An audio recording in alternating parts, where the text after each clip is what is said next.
Welcome to success mantra point. आज हम class 9th UP and CBSE board की mathematics start कर रहे हैं, जिसमें हम उसका पहला चैप्टर नंबर सिस्टम पढ़ेंगे। तो चलते हैं हम इसकी पहली एक्सरसाइज की ओर। चैप्टर 1 नंबर सिस्टम की पहली एक्सरसाइज है 1.1। चलते हैं हम इसके पहले क्वेश्चन की ओर। क्या शून्य एक परिमेय संख्या है? क्या आप इसे p/q के रूप में लिख सकते हैं, जहाँ p और q पूर्णांक संख्याएं हैं और q नॉट इक्वल टू 0। तो अगर बात करें हम परिमेय संख्या की, तो परिमेय संख्याएं वो संख्याएं होती हैं जिन्हें हम p/q के फॉर्म में लिख सकते हैं, जहां पर q नॉट इक्वल टू 0 होना चाहिए। एंड एक कंडीशन और होती है कि p और q में कोई भी कॉमन फैक्टर नहीं होना चाहिए। तो अब चलते हैं अपने क्वेश्चन की ओर। बोला गया है क्या शून्य एक परिमेय संख्या है? तो जैसा कि हम जानते हैं, हाँ, शून्य एक परिमेय संख्या होती है। क्या इसे p/q के रूप में लिखा जा सकता है? हाँ, लिखा जा सकता है, क्योंकि 0 के नीचे आप कोई भी संख्या लगा सकते हैं।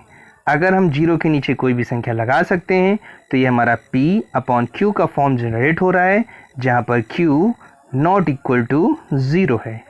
अतः पहला क्वेश्चन हमारा शून्य एक परिमेय संख्या है, इसे हम p/q के रूप में लिख सकते हैं, जो कि हमारे निम्न दे रखे हैं। नेक्स्ट क्वेश्चन है हमारा 3 और 4 के बीच में 6 परिमेय संख्याएं ज्ञात करनी है। तो सबसे पहले हम देखते हैं इसका रूल क्या होता है। यदि किन्हीं दो संख्याओं के बीच में हमको परिमेय संख्याएं निकालनी है, तो सबसे पहले हमको उनके डिनोमिनेटर सेम करने होते हैं। क्योंकि 3 और 4 के नीचे हमारा एक पहले से ही दिया गया, अर्थात इनके डिनोमिनेटर पहले से ही सेम है। नेक्स्ट रूल होता है कि अगर हमको 6 परिमेय संख्याएं निकालनी है तो एक बढ़ा लेंगे, अर्थात 6 + 1 = 7। इस 7 से हम इन दोनों संख्याओं के अंश और हर दोनों को गुणा कर देते हैं। तो देखते हैं हम, अगर 3 के अंश और हर को हम 7 से गुणा करते हैं तो हमको प्राप्त होता है 21/7। अगर 4 के अंश और हर को हम 7 से गुणा करते हैं तो हमको मिलता है 28/7। अब हम देखते हैं कि 21/7 और 28/7 के बीच में 22 से लेकर 27 तक 6 संख्याएं ही होती हैं। कभी कभी होता है कि इनके बीच में जितनी हमको रिक्वायर्ड होती है उससे ज़्यादा भी गैप मिल जाता है। तो आप उन गैप्स के बीच की कोई भी संख्याएं लिख सकते हैं, वो हमारी सब की सब परिमेय संख्याएं ही होती हैं। तो देखते हैं हम 21/7 एंड 28/7 के बीच की 6 परिमेय संख्याएं हमारी। 21 के बाद क्या आता है? 22, 23, 24, 25 एंड 26 एंड 27, और इन सब के नीचे हमारा 7 डिनोमिनेटर में रहेगा। तो ये हो गई हमारी 3 और 4 की बीच की 6 परिमेय संख्याएं। नेक्स्ट क्वेश्चन है हमारा 3/5 एंड 4/5 के बीच में 5 परिमेय संख्याएं याद करनी है। तो हमारा फिर से वही पुराना रूल, सबसे पहले हम 3/5 और 4/5 के डिनोमिनेटर को देखेंगे। चूँकि दोनों के डिनोमिनेटर सेम है, अतः हमको 5 संख्याएं चाहिए, तो हम इसमें एक बढ़ाकर अर्थात 6 से इन दोनों के अंश और हर को गुणा कर देंगे। चलिए देखते हैं इनको गुणा करके। 3/5 और 4/5, अगर 3/5 को हम 6 से ऊपर नीचे मल्टीपल करते हैं तो हमको मिला 18/30।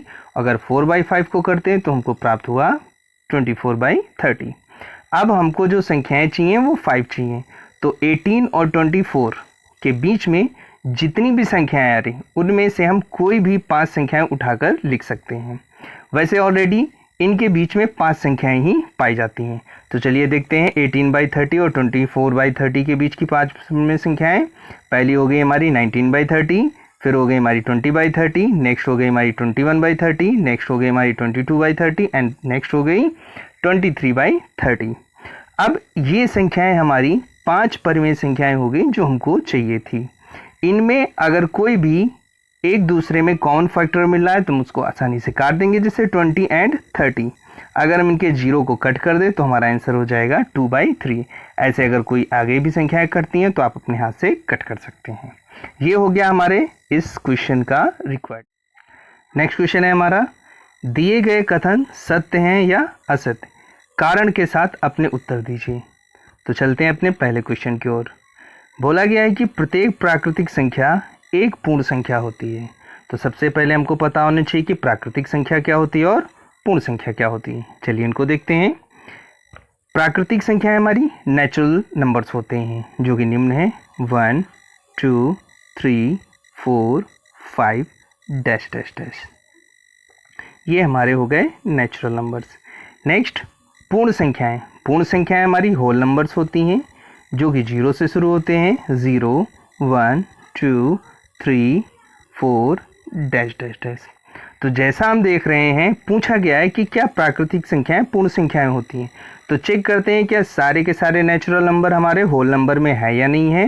1 है हमारा, 2 है, 3 वो भी है, 4 है, 5 वो भी है। तो हम कह सकते हैं कि हमारी प्रत्येक नेचुरल संख्या हमारे होल संख्या के बराबर होती है, अर्थात हमारी प्रत्येक प्राकृतिक संख्या एक पूर्ण संख्या होती है। नेक्स्ट क्वेश्चन की ओर चलते हैं हम। नेक्स्ट क्वेश्चन है हमारा प्रत्येक पूर्णांक एक पूर्ण संख्या होती है। तो अब पहले हम देखते हैं कि ये पूर्ण संख्या क्या होती है और पूर्णांक संख्या क्या होती है।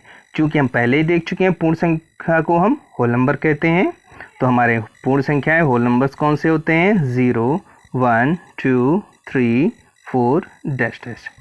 नेक्स्ट देखते हैं कि हमारा पूर्णांक संख्याएं कौन सी होती हैं।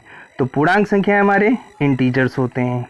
इंटीजर्स हमारे -∞ से लेकर +∞ तक होते हैं, जिसमें हमारा 0 भी बीच में शामिल होता है। तो अब चेक करते हैं क्या हमारी पूर्णांक संख्याएं होल नंबर में हैं या नहीं है। तो जैसा कि हम देखते हैं कि माइनस का कोई भी एलिमेंट हमारे इस होल नंबर में नहीं है। तो अगर इसके एलिमेंट इसमें नहीं है तो ये दोनों हमारे बराबर नहीं हो सकते हैं, अर्थात कोई भी पूर्णांक संख्या या हम बोलें कि प्रत्येक पूर्णांक संख्या हमारी पूर्ण संख्या नहीं हो सकती। हाँ, कुछ पूर्णांक संख्याएं हमारी पूर्ण संख्याएं हो सकती हैं, जैसे 1 2 3, चूँकि ये दोनों सेम होते हैं इनमें, बट सारी की सारी पूर्णांक संख्याएं हमारी पूर्ण संख्या नहीं हो सकती हैं। नेक्स्ट क्वेश्चन है हमारा, क्या प्रत्येक परिमेय संख्या एक पूर्ण संख्या होती है। तो बात करते हैं अब परिमेय संख्या की और पूर्ण संख्या की। तो जैसे कि अभी हमने पढ़ा है कि परिमेय संख्या हमारी कोई भी P/Q के फॉर्म की, अर्थात 1/2 3/2 कुछ भी हो सकता है। और पूर्ण संख्या हमारे होल नंबर होते हैं 0 1 2। क्योंकि ये संख्या हमारी डेसिमल में आएंगी, ये हमारी डेसिमल में नहीं हो सकती हैं, अतः प्रत्येक परिमेय संख्या हमारी पूर्ण संख्या नहीं हो सकती है। तो ये थे हमारे पहले एक्सरसाइज के 4 क्वेश्चन जो कि हमने डिटेल में समझे। आने वाली नेक्स्ट वीडियो में हम इसकी नेक्स्ट एक्सरसाइज पढ़ेंगे। तब तक के लिए थैंक यू।